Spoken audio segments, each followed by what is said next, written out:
l'objet de cette vidéo est d'étudier la parité d'une certaine fonction. Donc elle va se diviser en deux parties. La première où on va commencer par définir ce que c'est que la parité d'une fonction. Donc qu'est-ce que c'est qu'une fonction paire d'un côté et une fonction impaire de l'autre. Et deuxièmement, une petite application à une fonction qui est donnée ici. Comment est-ce qu'on détermine son éventuelle parité, sachant qu'il existe des fonctions qui ont aussi aucune parité. Alors qu'est-ce que c'est que la parité d'une fonction? Alors une fonction qui est paire, en fait, c'est une fonction qui est symétrique par rapport à l'axe des ordonnées ici. Donc ça, c'est graphiquement, géométriquement, ce qu'est une fonction paire. Une fonction qui est impaire, c'est une fonction qui est symétrique par rapport à l'origine du repère qui est 0. Donc la première chose qu'on va faire, c'est essayer de comprendre comment est-ce qu'on peut écrire mathématiquement qu'une fonction est symétrique par rapport à l'axe des ordonnées ici.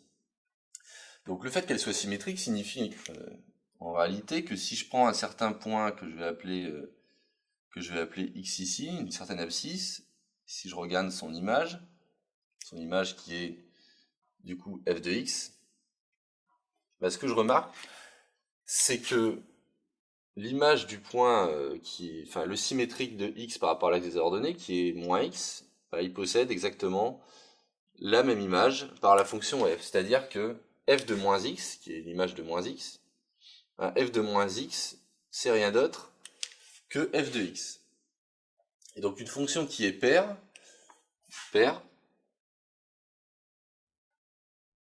donc une fonction qui est paire signifie que pour tout x dans R, donc ça c'est pour tout x dans R, on a f de moins x qui est égal à f de x.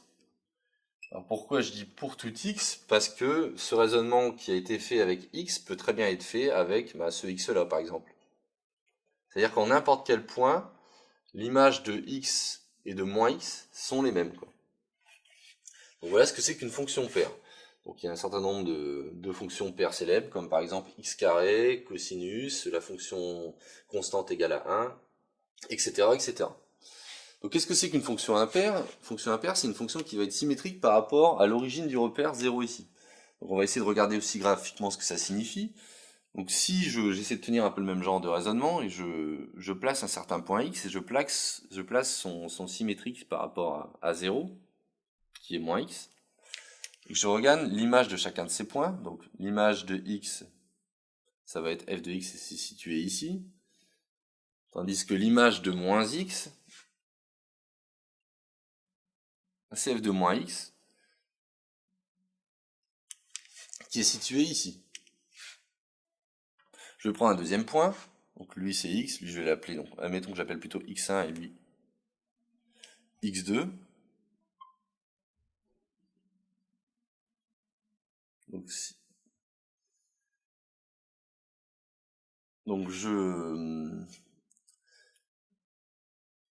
je calcule l'image de x2 qui est f de x2. Et donc si je prends le symétrique, donc moins x2, donc il est nécessaire que je prolonge un petit peu ma courbe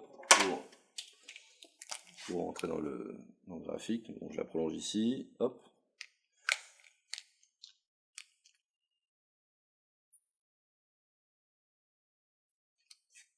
Et donc si je trace l'image de moins x2,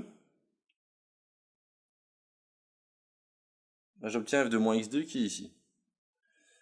Alors en regardant ces deux points, qu'est-ce que je remarque? Tout simplement, c'est que à chaque fois, f de moins x semble simplement être l'opposé de f de x par rapport à 0. C'est-à-dire que f de moins x1 ici, c'est moins f de x1, et f de moins x2, c'est moins f de x2.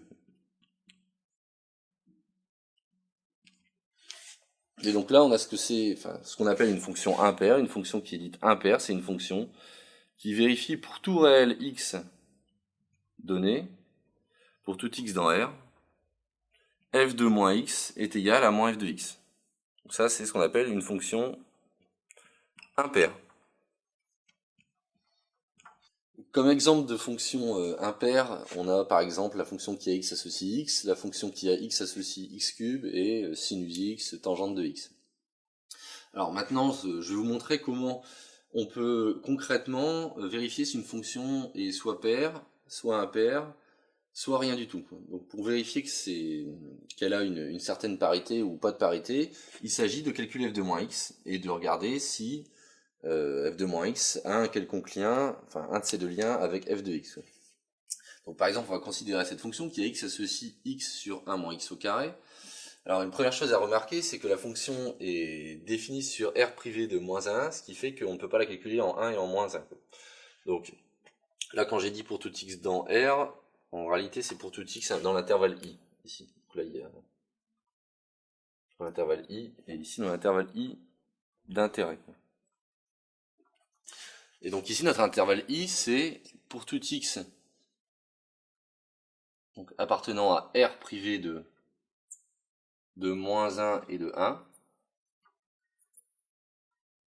là où notre fonction est bien définie, on va calculer f de moins x. Donc f de moins x se calcule en remplaçant la variable x par moins x. C'est-à-dire que le x qui est ici, on va le remplacer par moins x. Et au dénominateur, on va calculer 1 moins x au carré. Et donc ça se calcule, c'est-à-dire que le moins, je peux le mettre devant. J'obtiens x sur 1 moins x au carré, ce qui vaut moins f de x, si bien que notre fonction, ici, elle est impaire. Alors avant de clôturer la vidéo, une dernière chose à dire, c'est que l'intervalle pour une fonction soit paire ou impaire doit être symétrique par rapport à 0, auquel cas, s'il n'est pas symétrique et que notre fonction n'est pas définie sur, par exemple, les réels négatifs, f de moins x n'a aucun sens, quoi. Donc il est nécessaire que notre intervalle soit symétrique pour étudier la parité d'une fonction. Voilà ce qui achève donc la vidéo sur parité de fonctions